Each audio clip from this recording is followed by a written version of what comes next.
A nuclear submarine was trapped 800 meters deep in the ocean. For 4 days, the world's best engineers were helpless. Then a mysterious woman in civilian clothes arrived and said something, "I designed your system." But that woman was supposed to have died 15 years ago, not by the end of this story. When you learn who that woman really was and why she appeared to be dead, you'll understand how deep government secrets can truly go dot. Hello, welcome to the Hidden Stories. From which city in the world are you watching this video today? If you enjoy stories about covert operations and unknown heroes, don't forget to subscribe to hear more untold tales from history. The USS Phantom, America's most advanced nuclear submarine, sat dead in the water 800 meters below the Pacific surface. What was supposed to be a show of force during escalating North Korean tensions had turned into an international disaster. The revolutionary quantum propulsion system had completely shut down during a critical operation, leaving the $4.2 billion vessel as helpless as a beached whale. Commander Alexander Hunt paced the bridge, his jaw clenched with tension that had been building for 4 excruciating days. At 48, Hunt was a veteran of 3 decades of naval service, but he had never faced a crisis like this. His career, his crew's safety, and potentially the geopolitical balance of the Pacific hung in the balance. "Nothing, sir," said Lieutenant Maya Patel, her voice hoarse from sleeplessness. The 29-year-old communications officer had been coordinating with Shore Command around the clock. Chief Engineer Thompson says they've tried everything short of divine intervention. Hunt stopped at the periscope window, looking out at the support vessels surrounding them like anxious nurses attending a fallen giant. The USS Mercy, a hospital ship, stood ready for medical evacuation. The USS Carpenter, a destroyer, maintained defensive perimeter. Most ominously, the USS Springfield, another nuclear submarine, lurked nearby as backup in case the Phantom had to be abandoned. "Report from sonar," called out Petty Officer Williams from his station. "We're tracking multiple contacts to the northeast. Bearing 045, range 12 nautical miles. Identify," Hunt ordered. "Appears to be North Korean vessels, sir. 3 surface combatants and at least 1 submarine." Hunt's expression darkened. The enemy was moving closer, sensing weakness like sharks smelling blood in the water. "We need options," Hunt said. "The longer we stay trapped here, the more advantage our enemies gain." In the engineering section below, dozens of exhausted experts were about to lose their last hope. The space was a maze of pipes, conduits, and monitoring equipment, all centered around the revolutionary quantum propulsion core that had made the Phantom the most advanced submarine in the world. Now, that same technology had become their prison. Chief Engineer Marcus Thompson, a 52-year-old veteran who had worked on every major submarine system since the early 2000s, stood before a wall of displays showing nothing but red warning lights. His usually immaculate uniform was wrinkled and stained with coffee and sweat. The neural processing unit is rejecting all manual commands. A general dynamics specialist explained to Admiral Jennifer Wade, who had been helicoptered in from Pearl Harbor when the crisis began. Wade, at 55, was one of the Navy's most respected engineering officers, but even she seemed baffled by the situation. "It's as if it was deliberately programmed to malfunction," the specialist continued. "Every pathway we try to access gets blocked by some kind of protective subroutine." Wade's face tensed. "Are you suggesting sabotage?" "I can't find any other explanation, sir. We've run every diagnostic protocol in the book. The hardware is functioning perfectly, but the software is actively fighting us." Arguments were breaking out among the various contractor teams. Boeing engineers disagreed with Lockheed Martin specialists. Navy personnel clashed with civilian experts. The stress was taking its toll on everyone. "This is impossible," muttered Dr. Sarah Kim, a quantum computing expert from MIT who had been consulting on the project. Neural networks don't just decide to stop working. There has to be a logical explanation. Well, if you find it, please let us know, Thompson said sarcastically, because we're running out of time and options. The tension in the room was palpable. Some of the brightest minds in military technology were stumped by their own creation. Just then, the sound of a helicopter came from the distance. Another team, the sixth group of experts to arrive in 4 days. On the surface, the helicopter approached the support vessel USS Mercy, which had been designated as the command center for the rescue operation. Among the group landing on the flight deck, one person stood out, a woman in her 50s, wearing simple gray pants and a black sweater. She had short chestnut hair, sharp green eyes that seemed to take in everything at once, and carried only an old leather messenger bag. Captain Rodriguez met the new arrivals. At 42, he was the liaison between the submarine and the surface command. Did the Pentagon send more experts? A naval intelligence officer, whose name tag read Commander Pierce, handed him an encrypted tablet. This authorization comes from the highest level. No questions, full access. Rodriguez's eyes widened as he read the document. The clearance levels were beyond anything he'd seen before. Understood. I'll escort you to the submarine. The woman, identified in the documents as Dr. Catherine Morrison, followed silently, observing every detail of the operation. Her movements were precise, economical, like someone who had spent years in confined spaces. As they transferred to the smaller vessel that would take them to the submarine, she studied the water, the positioning of the ships, the tension in the crew's faces. "First time on a submarine, ma'am?" asked Petty Officer Jackson, trying to make conversation. Morrison looked at him with those sharp green eyes. "No," she said simply, then returned her attention to the horizon. When they reached the engineering deck of the USS Phantom, the sounds of desperation fell silent. The assembled experts, nearly 50 of them, turned to look at the newcomers. Most focused on Commander Pierce and his team, but a few noticed the quiet woman who seemed to fade into the background. "Another expert?" asked Chief Engineer Thompson, his voice exhausted and slightly skeptical. In 4 days, he'd seen a parade of supposedly brilliant minds, and none had made progress. Morrison didn't wait for an introduction. She walked directly to the central console, her eyes scanning the displays with the kind of focused intensity that made people step back instinctively. "I need the real schematics," she said, her voice low but carrying unexpected authority. "Not the versions you're working with. The original design plans." "Ma'am, these are the original plans," protested Dr. Williams, a General Dynamics engineer who had been part of the development team. "I helped create this system." A cold smile appeared on Morrison's lips. "No, they're not. These are the production schematics. I need the prototype documentation." Admiral Wade stepped forward. "And who? Are you to make such demands?" Morrison turned to face her, and for a moment, the two women studied each other. Wade saw something in Morrison's eyes, a depth of knowledge, a weariness that spoke of years in the shadows. "If you'll allow me, I can help you," Morrison replied, already beginning to touch the console. "But I need access to the core architecture files."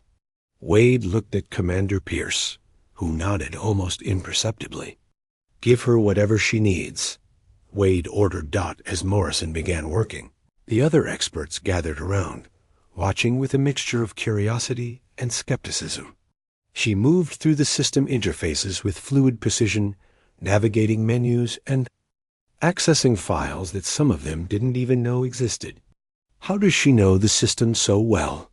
whispered Dr. Kim to her colleague. "Maybe she worked on it before," came the reply, "though I don't remember her from any of the development meetings." Morrison seemed oblivious to the whispers. "She worked with mechanical precision, requesting specific technical manuals, cross-referencing system logs, and occasionally making notes in a small notebook that never left her side. Hours passed. The other experts gradually returned to their own work, but with decreasing confidence. Morrison remained at the central console, occasionally requesting specific information, but otherwise working in silence. At midnight, when most of the engineering team had rotated out for much-needed rest, elderly Master Chief Davis brought coffee to Morrison.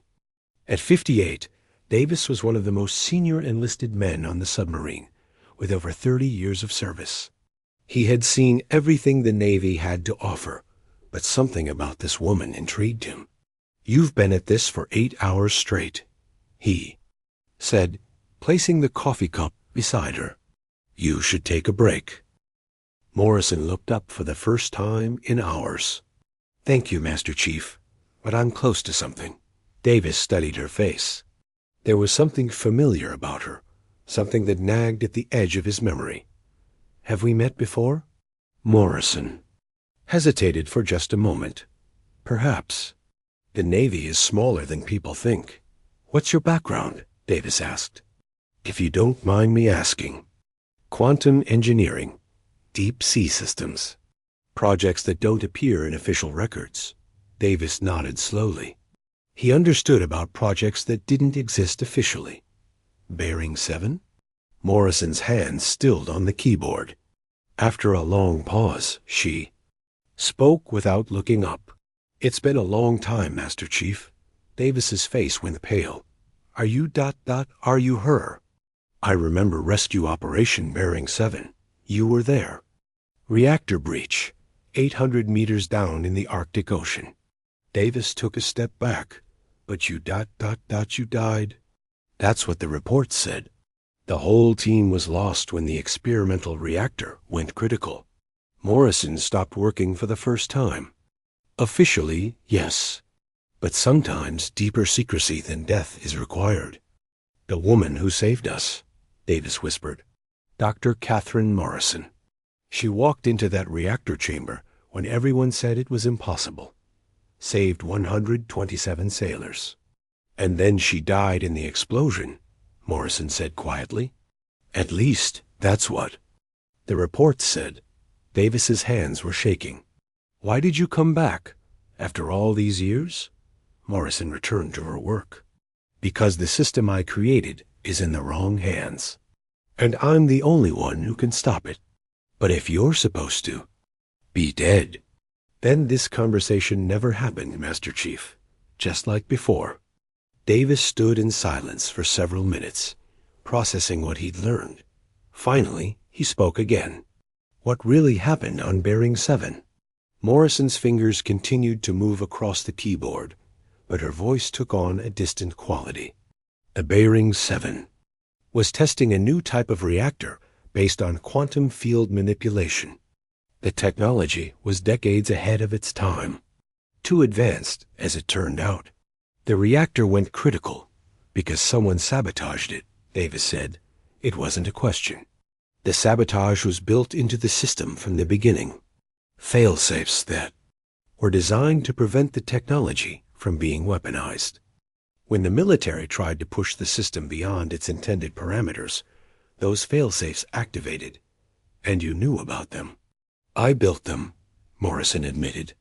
"I designed the system for deep ocean exploration, for scientific research. When I realized how the military intended to use it, I built in protections." Davis shook his head.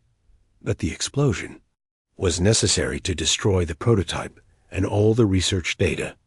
The official story of my death was convenient. It allowed me to disappear while the project was terminated." "How many people knew the truth?" 3. You were one of them, though you didn't know it at the time. The other 2 are dead now. Really dead." Davis looked around the engineering bay, at the sleeping forms of exhausted technicians, at the displays showing the quantum propulsion system that had brought them to this crisis. "This system," he said slowly, "it's based on the same technology." "A modified version, yes. After Bearing 7 was officially terminated, the research continued under different names, different projects. The quantum propulsion system on the Phantom is the direct descendant of the reactor I designed 20 years ago. And someone sabotaged it, Morrison nodded. The same failsafes I built into the original system. Someone activated them remotely. When the Phantom entered these specific coordinates. Who? That's what I'm trying to find out. But first, I need to understand exactly how the system has been modified since I last worked on it. By morning, Morrison had isolated herself in a sectioned-off area of the engineering bay. She had requested and received permission to disconnect several monitoring systems, claiming they were creating interference with her analysis. Chief Engineer Thompson approached Admiral Wade with growing concern. She's been working for 18 hours. Straight. No sleep, minimal food. And she's making modifications to systems that took us years to understand. What kind of modifications? Wade asked. I'm not sure, Thompson admitted. She's working at a level of the system architecture that's beyond my clearance.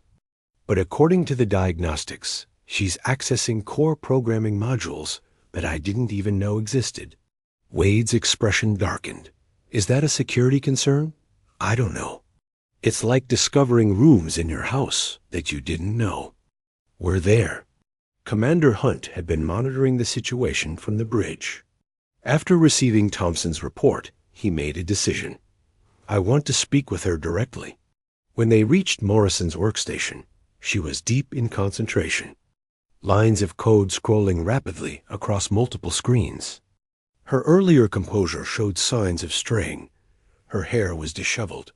Her eyes were red from staring at monitors, and her hands moved with the mechanical precision of someone running on pure determination. Dr. Morrison, Hunt began. We need an update on your progress. She didn't look up from her screens. Working, she replied curtly. That's not good enough.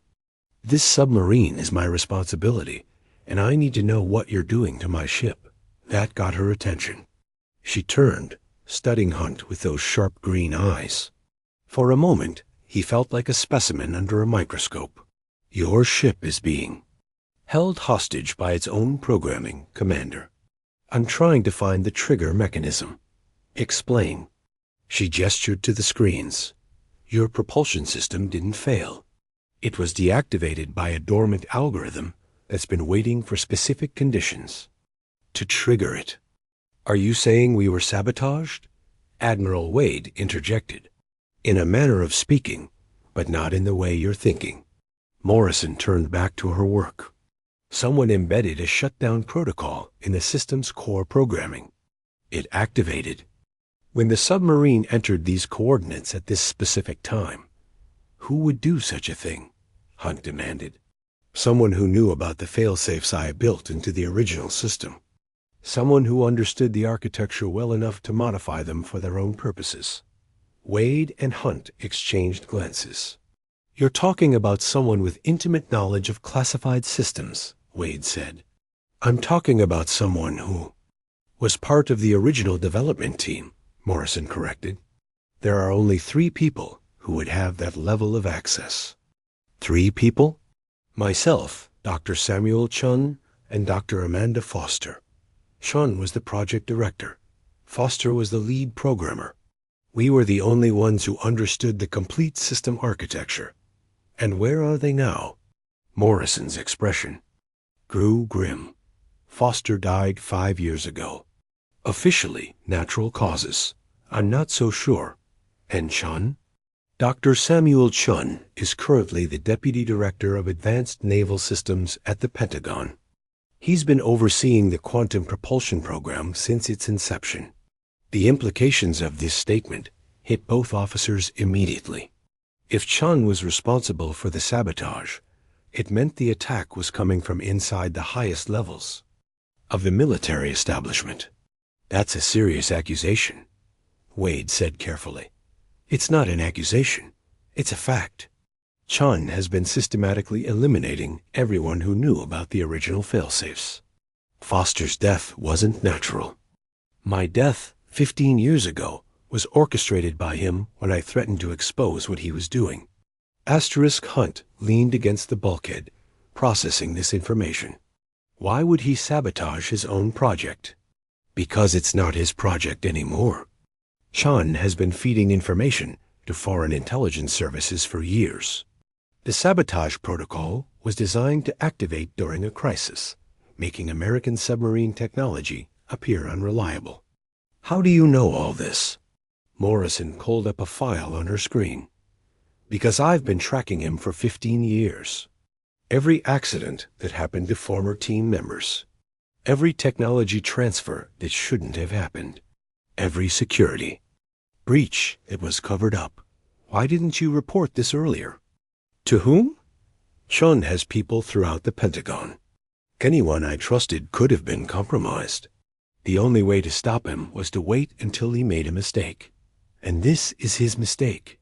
This is his mistake. He activated the failsafe to disable the Phantom, but he didn't account for the possibility that I might still be alive to counter it. Wade studied the screens, though the advanced programming was beyond her understanding. Can you fix it? I can do more than fix it. I can trace the activation signal back to its source. But I need more time. How much time? Give me until tomorrow. Morning. Either I'll solve it completely, or I won't. Hunt and Wade left Morrison to her work, but the implications of her revelations weighed heavily on both of them. If she was telling the truth, they were dealing with treason at the highest levels of the military. Do we believe her? Hunt asked, as they walked toward the command center. I'm not sure we have a choice, Wade replied.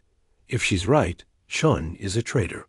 If she's wrong, we've given classified access to a potentially unstable individual. What about her story of being dead? I've been making discreet inquiries.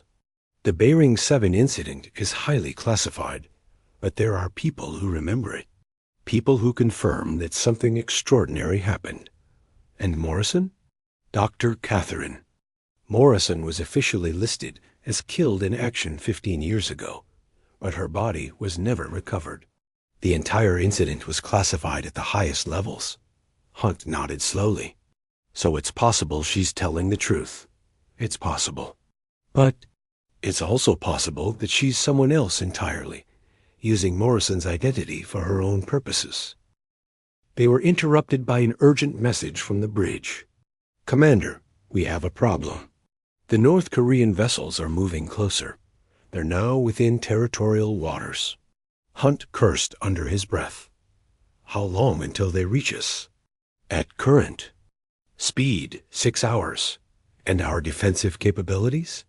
Limited. The quantum propulsion system controls everything. Navigation, weapons, life support. If we can't get it online, we're sitting ducks. The pressure was mounting. Not only did they have a crippled submarine, but they were facing a potential international incident with enemy vessels approaching. 18 hours later, Morrison was still working.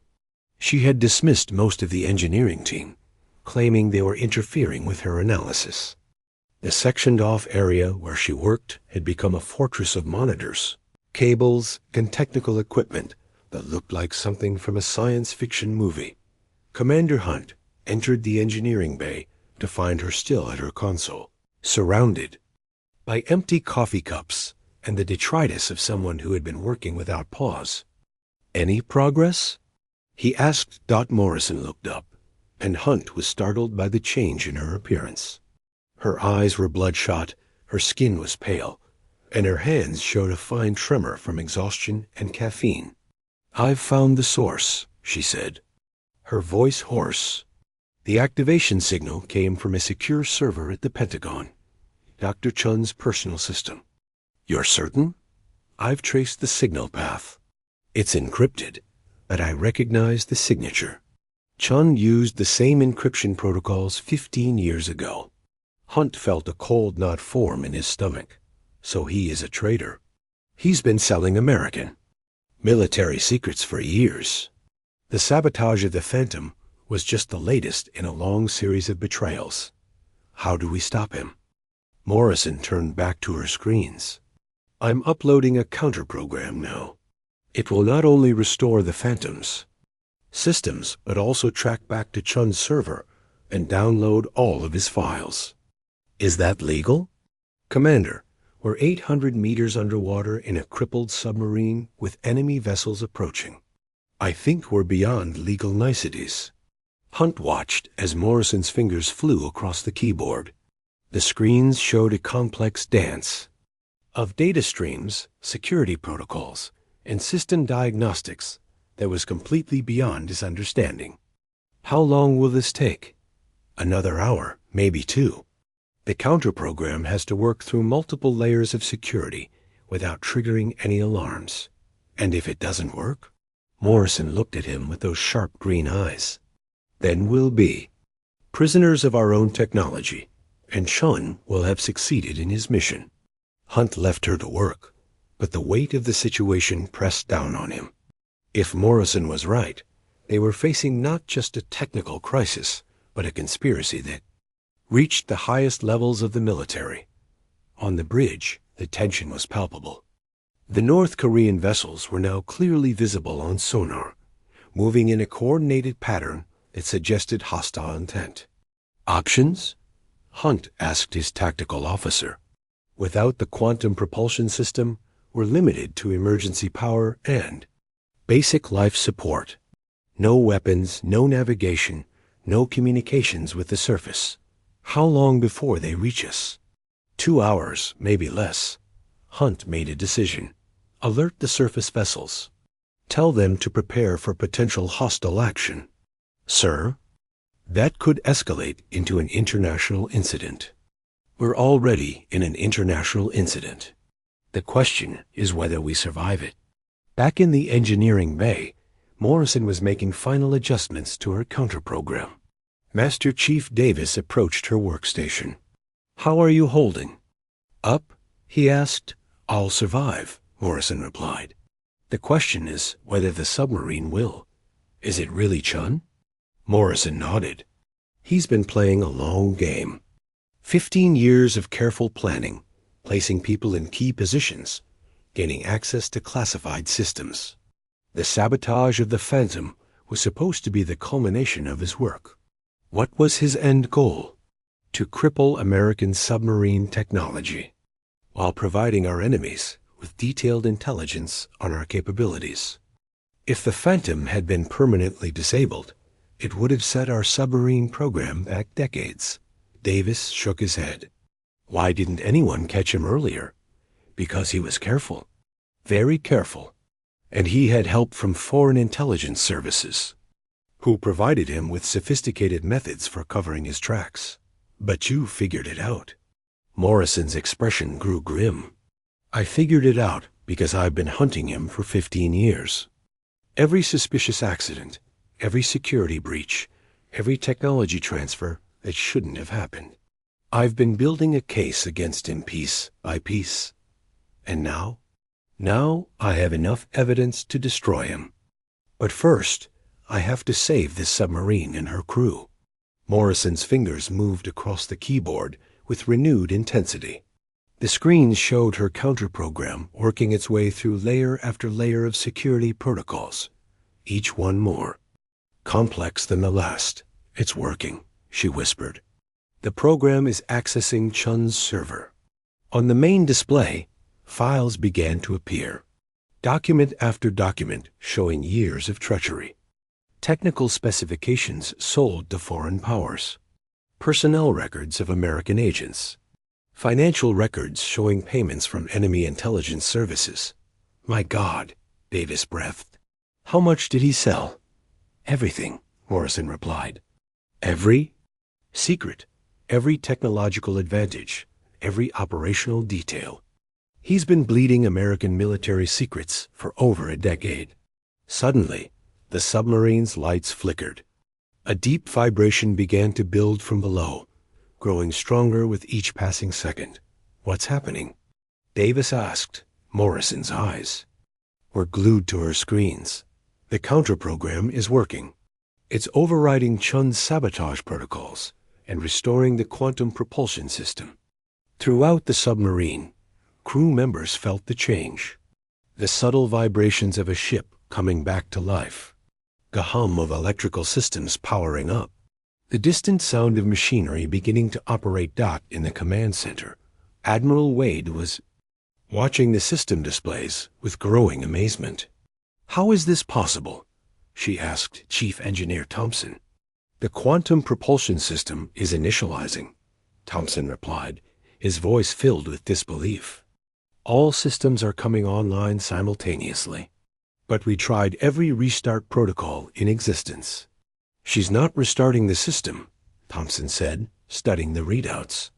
"She's rebuilding it from the core architecture level. It's like watching someone reconstruct a building from the foundation up." Admiral Wade rushed to the engineering bay to find Morrison standing before her console, her hands still moving across the keyboard with machine-like precision. "How did you do it?" Wade demanded. Morrison looked up, her eyes red from exhaustion but bright with satisfaction. "I didn't fix your system, Admiral. I restored it to its original specifications." "Explain." Asterisk.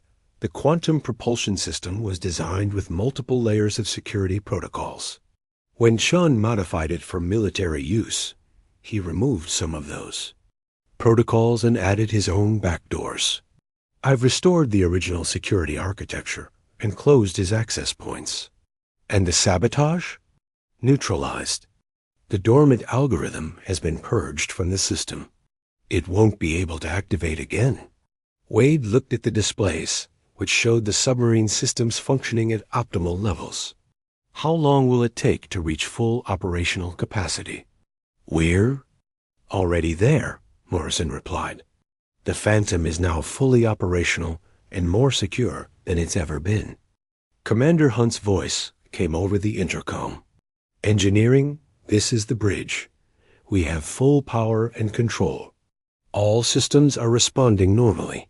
Morrison began packing her equipment into her leather bag. "My work here is done." "Wait, Wade." "Syed, we need a full debrief. We need to understand what happened and how to prevent it from happening again. The evidence is all in the files I've downloaded from Chun's server. Naval intelligence will know what to do with it." "And Chun?" Morrison's expression grew cold. "Dr. Samuel Chun will be arrested within the hour. The evidence against him is overwhelming and undeniable." "How can you be so sure?" "Because I've been building this case for 15 years. Every piece of evidence, every financial record, every communication with foreign agents, it's all there." Admiral Wade studied Morrison's face. "Who are you really?" "I'm someone who made a promise 15 years ago to protect American sailors from their own technology. Today, I kept that promise." The sound of helicopter rotors could be heard approaching from the surface. Morrison shouldered her bag and headed for the exit. "Where are you going?" Hunt asked as she passed the command center. "Back to the shadows." "Where I belong," Morrison replied. "This conversation never happened, and you never saw me. But we don't even know how to contact you if something like this happens again." Morrison paused at the hatch. "Let's hope it doesn't, Commander. But if it does, I'll know about it before you do." On the surface, the helicopter was waiting. As Morrison climbed aboard, she looked back at the submarine one last time. The USS Phantom was now moving at full speed, its systems functioning perfectly. Master Chief Davis stood at the edge of the deck, watching the helicopter disappear into the morning sky. In his hand was a small device that Morrison had given him, a secure communication device that would allow him to reach her if needed. "Will we see her again?" asked one of the younger sailors. Davis shook his head. "People like her don't appear unless something has gone catastrophically wrong. Let's hope we never need her services again." 2 weeks later, in a classified briefing room at the Pentagon, Admiral Wade delivered her report on the incident to the Joint Chiefs of Staff and the Secretary of Defense. The room was filled with the most senior military officials in the country. all of whom had been briefed on the general situation, but were hearing the full details for the first time. The sabotage was sophisticated and well-planned, Wade explained. Dr. Chun had been embedding backdoors in military systems for over a decade. The attack on the Phantom was just the most recent example. And we're certain this was Chun's doing? Asked the Chief of Naval Operations. Beyond doubt, sir. The evidence recovered from his personal server is overwhelming. Financial records, communication logs, technical specifications, everything needed to prosecute him for treason. What about this Morrison woman? Asked the Secretary of Defense. Who was she really? Wade hesitated. That's complicated, sir. According to official records, Dr. Catherine Morrison died 15 years ago in the Bering 7 incident. But multiple witnesses confirmed that she was aboard the Phantom and that she was responsible for restoring the systems. Are you saying she faked her death? I'm saying that the official records may not tell the complete story. The Bering 7 incident is classified at the highest levels, and there are aspects of it that remain unclear. The chairman of the Joint Chiefs leaned forward. What's your assessment of her motivations? She appears to have been tracking Chun for 15 years, building a case against him. Her intervention saved not only the Phantom, but potentially prevented a major security breach. And where is she now? Unknown, sir. She disappeared after the incident, and we have no way to contact her. The Secretary of Defense made notes on his tablet. I want a full security audit of all quantum propulsion systems across the fleet. If there are more vulnerabilities like this, I want them found and fixed. Already underway, sir. Dr. Morrison provided detailed recommendations for security improvements before she left. And Chun? Dr. Samuel Chun was arrested this morning on charges of treason, espionage, and conspiracy. The evidence against him is overwhelming. After the briefing, Admiral Wade found herself walking through the corridors of the Pentagon, thinking about the mysterious woman who had appeared at their darkest hour. The official reports would record that the Phantom had been saved by classified technical intervention, but Wade knew the truth was far more complex. In a secure office in the depths of the Pentagon, investigators were going through the files recovered from Chun's server. The scope of his betrayal was staggering. Years of classified information sold to foreign powers, American agents compromised, military operations exposed. How did he get away with it for so long? Asked one of the investigators. Because he was smart, replied his partner. He never got greedy, never took unnecessary risks. He played the long game. Until now. Whatever this Morrison woman did, she got him to expose himself completely. 6 months later, the USS Phantom was back on active duty, its quantum propulsion system functioning flawlessly. The crew had been debriefed and sworn to secrecy about the incident, but the memory of those 4 days underwater remained vivid. Commander Hunt had been promoted to Admiral and given command of the Pacific Submarine Fleet. In his new office, he kept a small framed photo of the Phantom on his desk, a reminder of the day when everything had gone wrong and been saved by a ghost. Master Chief Davis had retired from active duty, but he still carried the communication device that Morrison had given him. He never used it, but knowing it was there gave him a sense of security. Dr. Samuel Chun had been convicted of treason and sentenced to life in prison. During his trial, he maintained his innocence, claiming that he had been framed by foreign agents. No one believed him, and somewhere in the world, in a location known only to herself, Dr. Catherine Morrison continued her work. She had new identities, new resources, and new missions. The technology she had created continued to be used by the American military, but now it was protected by the security protocols she had designed. The official records would never show her involvement in saving the USS Phantom. Her name would never appear in any report or commendation. But the sailors who had been trapped 800 meters underwater knew the truth. Sometimes, the greatest heroes are the ones who work in the shadows, protecting others from dangers they never know existed. Dr. Catherine Morrison was one of those heroes, a ghost who appeared when needed most and disappeared when the crisis passed. In the depths of the Pacific Ocean, the USS Phantom continued its patrol, its quantum propulsion system humming quietly in the darkness. The crew went about their duties, secure in the knowledge that their ship was protected by technology that had been designed with their safety in mind. And in the shadows, Dr. Catherine Morrison watched over them all, ready to emerge if her creation was ever threatened again. Because some promises are too important to break, even if keeping them means remaining forever hidden from the world.